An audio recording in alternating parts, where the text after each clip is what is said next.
Welcome back, Whovians.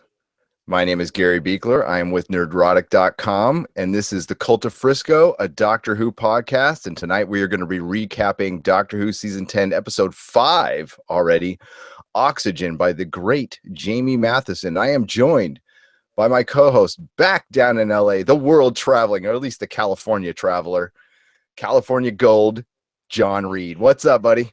How's it going, man? This is a good one. I'm happy to be talking about Doctor Who again with you. I missed last week, so I was up in Tahoe planning wedding stuff, but this was great. How did you like this episode, Gary? I know you love this writer. First, I wanted to ask you, did the wedding dress fit? No, I got to get it taken out a little bit. Okay.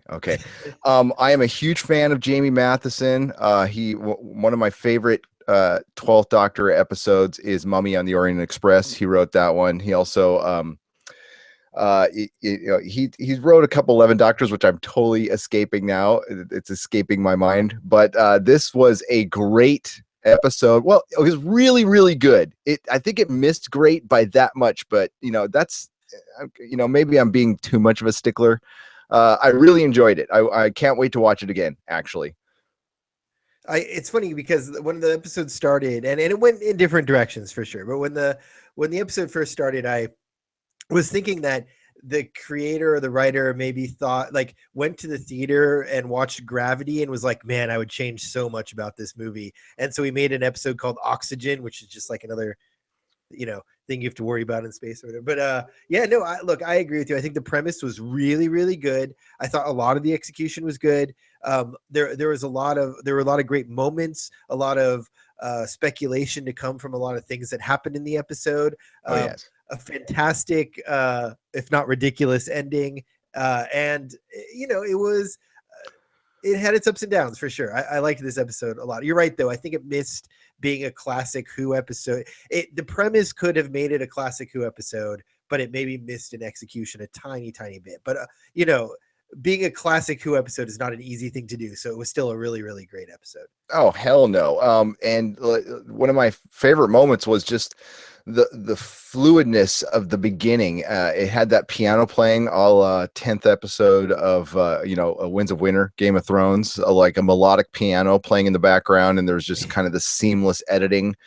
Even when it was interrupted by the credits, it went right back into it, and I was going to go, oh, this is going to be kind of a surreal, dreamy episode. I really love it. Yeah. And it started out super creepy, and what a great concept. I mean, I in the middle of watching it, I ran out to my son and geeked out, and he's like looking at me like I'm a total nerd, and I'm like, zombie astronauts, yes, because I have a shirt which I'm not wearing right now of a zombie astronaut, of a skeleton and an astronaut. It's supposed to be Major Tom, and I also think, and I totally agree with you about Gravity, but I think there's also a little bit of The Expanse mixed in here. And yes, we do an Expanse podcast. Please go to the Nerdrotic channel, nerdrotic.com, check them all out.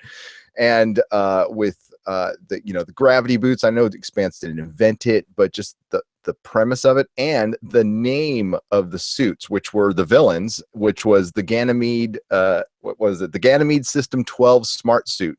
And all of season 2 of Expanse took place on Ganymede. So, I felt the Expanse callbacks on that one, maybe because I watched so much of it. I don't know. But and what I still love how Stephen Moffat dispatches people. I want to have your baby and I'm going to die now. It's like, God dang, that's cold, but it's cold in space. And then did you think that when we found out that the suit was kind of controlling Bill but hadn't killed her yet, that maybe all of the residents from the space station were going to come back to life, and the couple was going to be reunited? Or did you think it was just Bill at that point? Because I was like, oh, they're going to have their baby, it's going to be happily, but nope, they're all still zombies. I thought it was just Bill, and they've pretty much set the precedence. Like, Doctor would like to save everybody, but I mean, he's on long enough now, and you can even see it, like the difference in age between, not the natural difference in age between Capaldi and, like, say, Tennant or Smith, but the 2000, the 1,000-year difference in age, where 10 would have not saved everybody, but been extremely upset about it. And this Yeah. doctor just, I got to, eye on the prize. I'm on my mission here and I got to take care of it. I don't have time. He doesn't have time to weep. He's already said that, and they've dealt with that. But no, I didn't think so. I didn't think she was dead for a second. But that didn't take away from Pearl Mackey's performance, screaming for her mom, and that was real. That was cool. And she looked genuinely scared. Like most companions are like, oh, this is fun. Amy would have been all woohoo, I missed this. And, Pearl's like, Bill is, maybe I should go back to the TARDIS now. Yeah. You don't get that a lot from companions, and that's real. That's cool. Yeah. So what I also like about this episode is that earlier in the season, they set up the precedent with this duo where they're in these situations where you would expect maybe the doctor to just be, his goal would be to try to get out of the situation, but Peter Capaldi as the doctor, and maybe the doctor in general, his attitude is, I need to save everybody even if it puts me and my companions at great risk. Like during the episode with all the emoji robots where he brings Bill to the TARDIS and he's like, okay, I got to go back and save everybody. She was like, we just need to get the hell out of here. And I felt that in this episode too, where it was just like, just get to the TARDIS and get the hell out of this situation because it's so fucked up. And that's not what the doctor does, right? So I like that they set that precedent like early, like they used Bill to set that precedent early in the season, and they've said it earlier in the series too. But and I like that they're carrying through with that kind of tension. Yeah, they stamped it with this episode because the doctor turned around and said, "There's 4 people still alive. You think I'm gonna leave them? Like, Yep. not even close." So are we done asking questions here? Yeah. Let's get moving. And then it just piles, like the bad luck piles up on the doctor. The oxygen is one of the villains. Another one of the villains is the company. And correct me if I'm wrong. I missed this in my notes. I meant to go look. Did we get the company name? I don't think we did. I don't think we did. And commenters, please comment and correct me if I'm wrong, and you maybe could win a prize, which we'll talk about later. And the air is licensed, apparently. So you got to pay for your air. And that, for one, that's a real shit job. I don't know who would take that job where like, okay, you got to go out in space, but you got to pay for your own air. If you run out, you die. Right. Yeah, the hazard pay must be amazing. But they go out there and the TARDIS releases the air into the space station, and all of a sudden you see the sign come on saying unlicensed air. And they find out later that unlicensed air gets evacuated because to maintain the profitability, not to flood the market with air, literally flood the space station with air. And the TARDIS gets, in the vacuum, gets stuck, outside the portal, so they can't get to the TARDIS. And then it turns out these suits are fully, they've got gyros and stuff, and they can move. So why they actually needed the people, there's a lot of stuff you can question about this episode. I just choose not to because I enjoyed the entertainment of it. I mean, like, why not just have robots out there? But I guess they needed the people for something. And well, these are the people that were supposed to like maintain the broken robots, right? Like they sent people in to fix the mechanics of it, right? So you got like an automated corporation that doesn't have, it seemed like the corporation was like capitalist automation, and that's all it was concerned with was the bottom line. And it was run by an algorithm, and the algorithm says, okay, we have to send a couple humans out to fix these machines, and then once they've fixed everything, we don't need them anymore, and they're consuming oxygen, so we'll just kill them, right? Like that's kind of the idea here. And so yeah, the humans were needed. They didn't know that they were going to get killed, obviously, but they were needed to fix the machines because you couldn't send a machine to fix another machine, I guess. Interesting. So you think like the board of directors is an algorithm? Yeah, that's what like, it yeah, seemed okay. like. Yeah, okay. No, I didn't catch that at first, but that is awesome. I love that. And that makes it, and that's such a perfect Moffat villain right there. It makes it so soulless. And this is obviously the extreme end of capitalism here, but you know, and which they pound away. Sorry, I've got a cough. I'm gonna there, you didn't hear that, did you? Good. No. The magic of Yes. the volume cough button. Excuse me. It's So like the literal end to capitalism too, because he explains at the end of the episode that, oh yeah, after like 100 years or whatever, a war happens, and then the corporations wiped out, and then there's new problems, which we will get into right here. exactly, and that comment actually saved the episode for me, because I was just starting to, you know, for one, let's just talk about that real quick. You know, the doctor like rails on capitalism 3 times in the episode, and like for one, I totally get it. The doctor is a lecturer at a university, and the doctor would totally not be a capitalist. He's never been into money. He's never been like that. But he's never really railed on it that much either. I mean, he understands that there's, you know, workings to the universe, you know, and that's just the way. But I loved what he said at the end, which made everything okay, which is, he said, well, capitalism's over, now on to your next mistake. You know, I'm paraphrasing there. Exactly. But I mean, that's what it is, you know, it's always, you know, trial and error. But well, I would actually, this is interesting. Look, this is why I love this podcast, Gary, is because I came away from the episode and I was kind of like, that was pretty good. Right. Like I was like happy, but not like, and the more we talk about it now, the more I love this episode, because it just like maybe like Hitchhiker's Guide, there's like a surface level enjoyment of it. And then there's like all these other layers. And with this episode, there's a lot of layers just talking to you. I think that it's less of like a railing on the idea of capitalism and saying like, hey, we jumped in at capitalism at its end and then a new thing is beginning. There are times in society where capitalism does work because that's where society is at that time. And capitalism got corrupted and society had moved past it, and that's why it's in this like really dangerous position. And so it's interesting to start thinking about things as like just not holistically, like not just blatantly like one way, like black and white, right? Like capitalism isn't good or bad. It works in one situation and then won't work in another situation.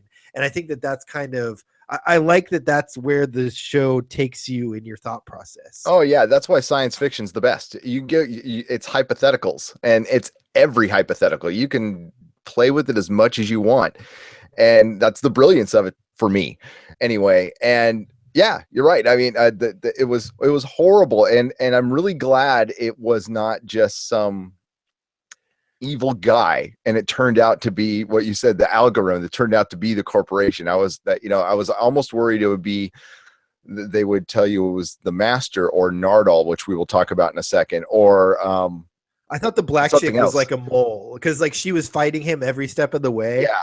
So I thought that she was like actively working against the group somehow. You know, instead it was more of one of those scenarios where you have a skeptic that he ends up winning over, which they tend to do in almost every single episode with the doctor. Which I love, you know. This was formulaic, but in a kind of a different way, but like wonderfully formulaic. This is the kind of stuff I've actually missed. The Moffat doesn't do this that much. And again, it felt like kind of a Russell T Davies-ish episode with a Moffat ending, and that's why I love Jamie Matheson and his writing. I just pretty much every episode he's done, I've loved. So I know we like to go chronologically as much as we can, but I feel like we're bearing the lead here a little bit. The fucking doctor's blind now. Like the doctor is blind. Yes. The doctor is freaking blind, and. It was your soap opera moment, but it really, I think this is going to be the deconstruction of the doctor. Okay. And it starts now. It starts right now. They said they're going to go, you know, I talked about it last podcast. Like it's going to be a pretty hard reboot. And they're setting things up right now. And I think that's why they said this regeneration is going to be different. So it's not just going to be a laser that kills the doctor. I think it's going to be like death by 1,000 paper cuts. I think he's going to get lose his eyesight and get injured, and Bill's going to be in a wheelchair. At some point. Yeah. I don't know. But that was kind of it was horrible and amazing, and the reveal was very soap opera. Like I was waiting for like an organ to come up or something. Yes. But the episode, and you know what, you're right. What I'm gonna go back and watch this episode a second and third time, and I bet you I'm gonna like it more. Like right now I give it like 8 to 9 out of 12 doctors, but I think I'm gonna like it more the more I watch it. Wait, did you say 8 out of 12? 8 out of 12 doctors, yes. I love that. I love it. Yeah, because I was like 8 out of 10. That seems a little high to me, but 8 out of 12 kind of skews the percentage a little bit. I think 8 out of 12 is probably good. Yeah, like I like a 75-80% situation, Yeah. And but I love your talking about Douglas Adams, because this season is a big love letter to Douglas Adams. In the first episode, they talked about they being IGN and the Doctor Who websites, and I think we even brought it up. Like, this is a lot like Shada, which is the unproduced episode, Fourth Doctor serial that Douglas Adams wrote, and they're spreading it throughout the whole season. So that is freaking. I mean, if you want to, bring back the English fans, because I think that's more they have to concentrate on than the American fans, honestly. And this is, you do it through Douglas Adams, and you cannot go wrong. But I lost my train of thought there. So no, I agree. Look, like you said, it's a love letter to Douglas Adams, and it shines through both in tone and a little bit in plot. Like, I feel like we're getting pieces that you would see in Hitchhiker's Guide. It's a lot more sci-fi. Sorry, that's the wrong term.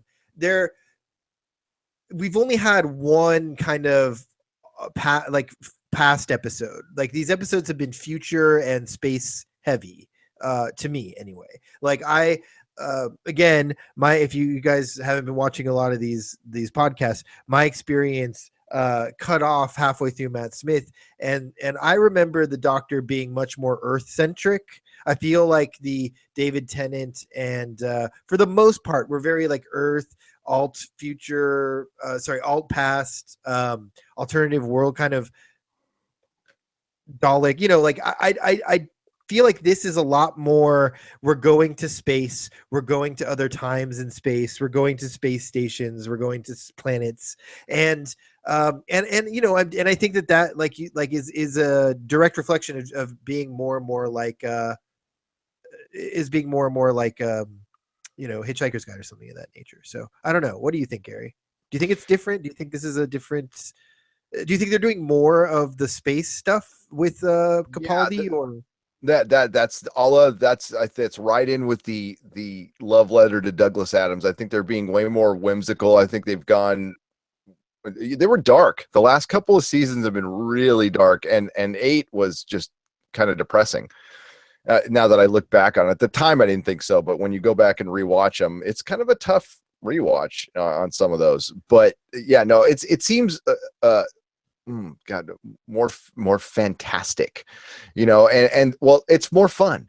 That's the main thing, and that's why I was kind of hoping Jamie Matheson would be, he did Being Human, and I was kind of hoping he'd be the showrunner and not Chinball, but yeah.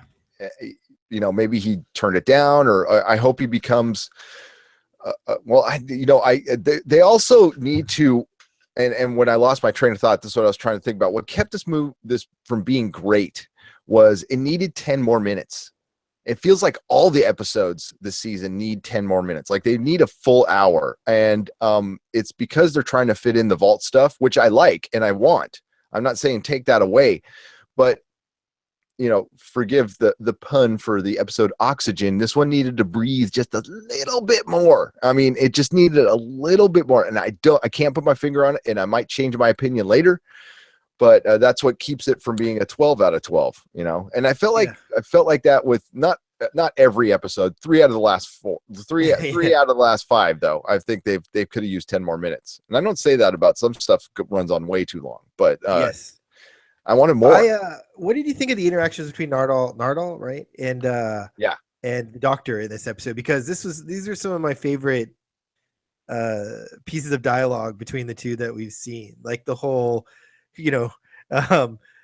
it's my job to keep you here guarding the vault. Who gave you that job? You did. Well, like I told you not to trust me, like all that stuff before they start the mission and at the very beginning of the mission. I loved all that stuff in this episode. It started off so strong. And maybe you're right. Maybe it needed a little more time. I think that the bigger problem for me was just like, it started off really strong and the premise was really strong, but then it kind of stayed really expected up until the Bill death, right? Like the moment where Bill's in real peril. Like the part where she blacks out was really cool, and then everything after that was really cool. But everything from right when they're kind of in space and checking stuff up till that point, I felt like was very could have gone a little bit quicker. I don't know. Like it wasn't nothing crazy awesome happened during those sections, either dialogue or story wise to me. I actually wanted a little more astronaut zombies than we got. Okay. And I think leading up to Bill's first death, because we had 2 Bill deaths, technically, kind of, maybe not. But when the part where she's going out in the vacuum, I thought that was rad, how that was done. And you sense the danger they were in. I was actually like, how the hell is she going to get out of this one? This is awesome. And then, then the kicker of the doctor being blind and going blind, trying to save Bill, which is this is the first time that I can remember that we've seen the doctor really face a repercussion of his actions, like a serious one. And there, the doctor can heal. Okay. The doctor can like regenerate little bits. And, we saw him like heal River Song's hand and stuff. So him not being able to regenerate his eyesight, that's saying something. There's definitely something going on here. And going back to your Nardole stuff, that's the stuff that's going to set the internet ablaze, especially when he mentions, oh, I haven't seen my own face in years. I just got this one on the run. And then his comment on, well, that's what I would do, when they were like, talking about, blowing up the space station or evacuating all the air. So it's something deadly. And he mentions, oh, that's what I would do. And that sounded just like the master. So I don't know. Well, yeah, I mean, they're definitely dropping hints that what the hell is Nardole? Is he the master, one of the masters in disguise, or is he another Time Lord in disguise? Interesting. He might not just be I guess he is a robot. In the first episode, they show like something like a bolt falling out of his pants so they're insinuating that he's a robot, and they put his head back on. I thought he was a robot. And it could be nothing. It could be nothing. But why would you say that then? And then why would he say that's what I would do? And something, not that I would do that, because I would definitely not do something like that. And I'm like, wait a minute here. So, and then they talked about what's in the vault and making it sound even more dangerous. So is there, are we dealing with 2 masters here? Are we dealing with the Time Lord? Is it Gallifrey that's behind the vault? But why would Gallifrey, the entire planet, be playing a piano? I don't know. But I don't know. Lots of questions. And I'm sure there's lots of theories. And once I watch it a second time, I'll suss some of those out. But so Gary, I'm in the live chat right now, and Brian Smart asks, for everyone watching live, please, in the live chat, you can ask questions. We'll answer them on the podcast as we go. Brian asks what we think about the Bill being dead and then not dead. He said it seemed a little lame to him.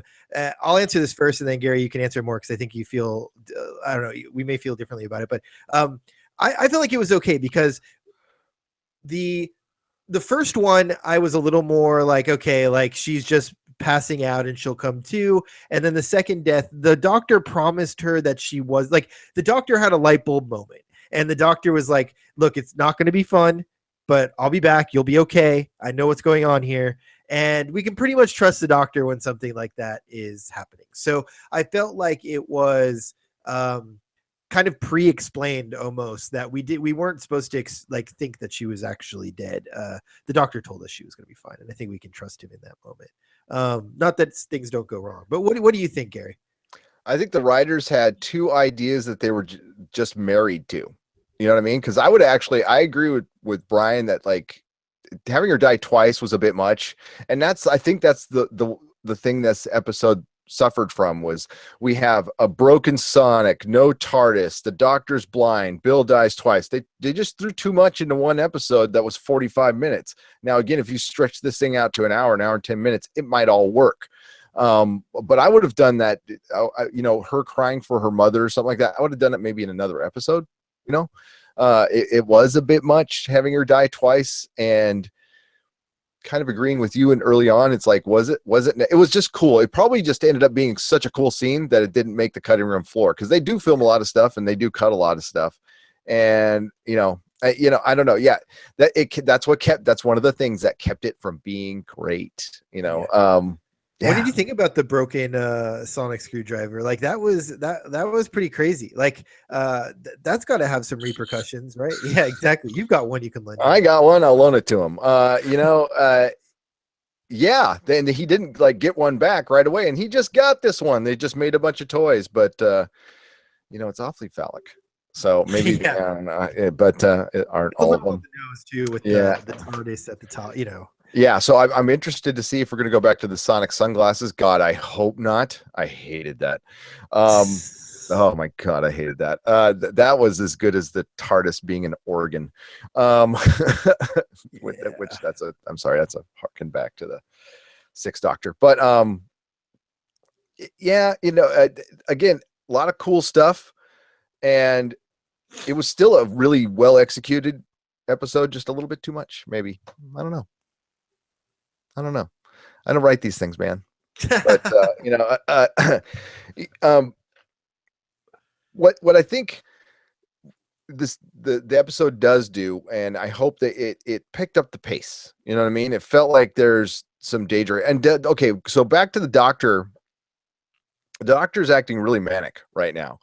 So he's feeling trapped, and it's not just him being trapped on Earth, because he's not. He can go whenever the hell he wants. I think it's more of the deal he made. I think they insinuated that like, especially after Nardole talked to him the first time and kind of chastised him and said, you're missing space.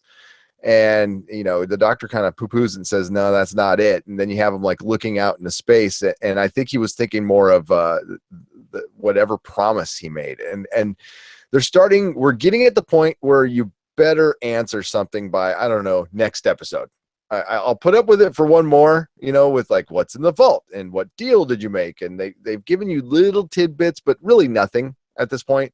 So I think they at least, I don't know. What do you think? At next episode, I want to hear an answer. Like what was the deal? I don't need to hear what's in the vault yet, but I need to know like what was the deal. Yeah. Here's what sucks about what TV kind of is doing right now. I feel like a lot of shows want to have these big reveals and big moments right around the like season finale time. So they like drop little things, and you expect them to start answering those things by like episode 8 or 5 or whatever, and they wait until like the last like 2 or 3. Yeah. And so I'm hoping we get like a longer arc of what's in the vault and have it be this huge danger that I want this to be more like Buffy, where whatever's in the vault is the big bad and they have to deal with it for like the rest of the season, even though they're going through different times and things. Maybe they're chasing this thing, like he lets it out of the vault and then now they got to hunt it down or whatever, right? Like I want it to be a bigger thing than I think it's going to end up being. I think it's probably going to be a big reveal what it is. I think people are probably going to either have guessed it or have not you know what I mean? It's going to be like what's in the hatch on Lost rather than like a big bad on Buffy, I think is what we're going to do. Yeah. I don't want it to be a Flash thing where it's like the Doctor's his own bad guy or something like that. Just like, I don't need that. Or, yes, I want it to be like the goddamn Daleks or we're going to see the old Cybermen.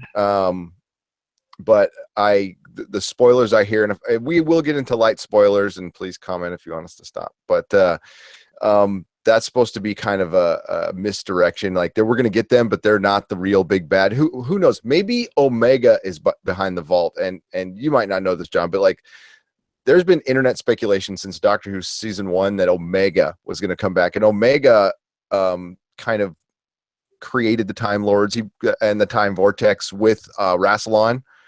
So Rassilon was Timothy Dalton at the end of Time, and he's kind of was the leader of the Time Lords and helped create the Time Lords, because the Time Lords were created. They were a human race, but their proximity to the time vortex is what made them Time Lords.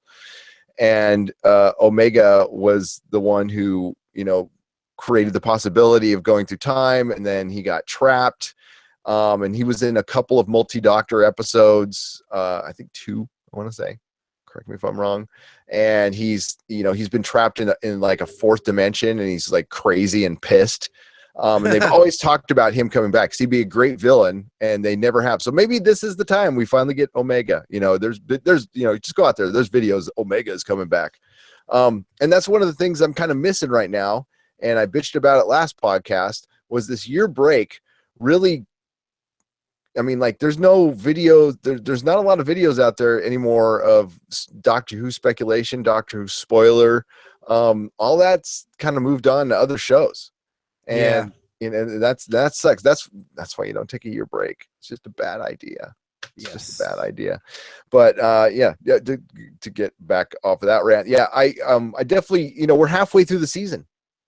Next episode. So I think they should give us something, right? Yeah, you would think. I mean, that's the other thing, is if they're going to give us something, it's going to be next episode at the quote unquote mid-season point. I have this feeling that they're gonna.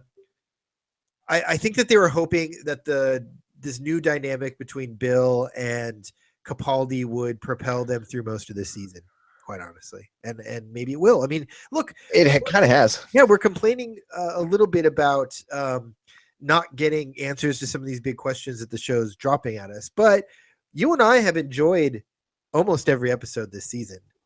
So they're doing a pretty good job of at least giving us episodes we like. I just think that if this is the end of a run of a showrunner and a doctor and a companion, you want it to go out with a bang, and that has to start soon.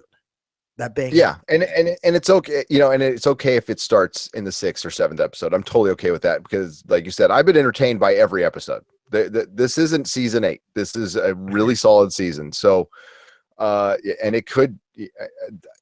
The rumors are some crazy shit's going to happen. So, and they are taking the gloves off. That was, I read an interview a couple days ago where they said, "Don't worry, we are taking the gloves off. Don't worry." So that's good, because I want craziness, and I want, maybe a 3-episode regeneration, or, well, I mean, we're getting multiple masters. That's and crazy rumor. This is total rumorville. That we're going to get more than 2 masters. Ooh, wow. Yeah, they might digitally do a couple of masters. That's the rumor out there. Cool. And then the first Doctors, David Bradley's, who played the first Doctor in a Space and Time special by Gatiss, totally did not confirm or deny that he's going to be in the Christmas special, which was pretty much a confirmation. So, and the Christmas special is the end of this whole thing, right? Like, it's the very last episode. Yeah, and it's going to be Bill-less. It's not going to have Bill in it. God, that's crazy. It is. It is really crazy. And the other thing that is, when are we going to get season 11? That's the big question out there that I don't hear anybody asking. Well, it looks like it's going to be fall of 2018, which I don't know if that's a great idea. I don't either. I think that they should be really pushing toward summer at the latest, right? Like, yep. I think that they should have been planning for the spring, honestly. Like, they should have followed up this season with an immediate season if they're changing everything, right? Like, why not just have that production run parallel to this production if you have a whole new showrunner, a whole new doctor, and a whole new companion? I don't understand why you're not you just let everyone else go home and just keep going, like, yeah, most of these are they don't shoot a bunch of Doctor Who outside anymore, and that's where the spoilers come in. I mean, it's mostly in studio, and you can keep the wraps on that. I think it's money. I think they just don't want to producing 2 full seasons of Doctor Who. I bet you that I guarantee you that's it. They can't afford to do 2 full seasons of Doctor Who, but have one come out later and not get the profits right away. Yeah, that's probably it. I mean, it would be smarter to do that. But yeah, but I don't know. I mean, they're putting a lot of money into this Golden Compass show that they're producing. I mean, Yes, that they can't are. be a cheap show. So like, I feel like they must. I don't know. They can't be that short. You know, No, that they have the money. I mean, even though Who's merchandising has supposedly fallen short, they still get I mean, that's where they get most of their money, is from the merchandising. So, and that's what's going to drive what the next Doctor is going to be, and that's what's going to drive the show. And but they're putting in a full investment. The word is like they are like it's even going to look. I mean, this show looks good this season looks so damn good. Yeah. And I loved I love the fact that their space scenes aren't perfect. You know what I mean? It's still kind of English. There's something very cool and cartoony about it that I like. And it's the charm of the show. That's why. And Capaldi was so freaking good in this episode. Yes. And a blind doctor, that's fascinating. It's like, has that even crossed anybody's mind? I'm sure it's been in a comic somewhere of like an injured doctor, a disabled doctor, a doctor at 75%, or maybe he's not. Maybe he's even better when he's blind. Maybe he doesn't even need eyes. Who knows? So Brian also, sorry, in the live chat, while you're talking, Brian said, did you hear that Jenna Coleman will also be making a guest appearance this season? Gary, did you hear that?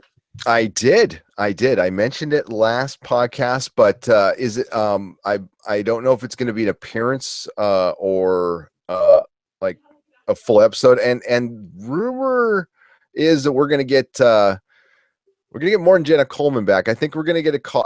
I guarantee you that we're going to get Lady Vastra, and Strax is going to come back. Everybody who was involved in the Moffat verse, we'll call it the Moffat verse for this episode, like every, like major sidekick. But I hope it's a little longer than the Amy thing at the end of the Matt Smith thing was really cool. I thought that was really well done. But I know Maisie Williams isn't coming back. And the last time we saw Clara, she was with me. Maisie Williams' name is me in the diner TARDIS, but rumor on the street is Doctor Who booked that diner again, that where they were in the Impossible Astronaut and the Hellbent episode, which is this American diner. I don't know if you remember, John, with the Elvis on the bathroom door. Sure. They've booked that diner again to film in. So I guess we are going to get that TARDIS back. So that'd be cool. But thanks for letting us know, Brian. Appreciate it. Yeah, and just for everyone out there, if you want to follow us on Facebook, it's facebook.com/nerdrotic podcast. There you can find all of the shows that we put out. We have links to all those unboxing videos. We also post news stories and our reactions to those. So please like us on Facebook at facebook.com/nerdrotic podcast. You can also watch or listen to all of our podcasts and get a link to all of our videos at our website at nerdrotic.com. It's www.nerdrotic.com. That's basically where we put all of our articles and links to all of our podcasts. You can subscribe to us on iTunes. Just search Nerdrotic and it'll show up there. Please leave us a star rating or a review. It helps us a lot if you leave us a review anywhere or a comment. You are eligible to win a prize pack from Nerdrotic. So please, the more reviews, the better. You can follow me on Twitter at Jon Reed 16. Gary and Dennis both run our official Twitter feed at Nerdrotics. That's Nerdrotic with an XS. You can see it under Gary's name on the Chiron. You can also follow Dennis at DeForce and our other co-host, the First Lady of Nerdrotic, Melissa, is at Agent Bossy Boots. You can also follow us on Instagram. Melissa's running our Instagram account right now. There's a lot of cool content there. So check us out on Instagram. Just search Nerdrotic. You'll find us there.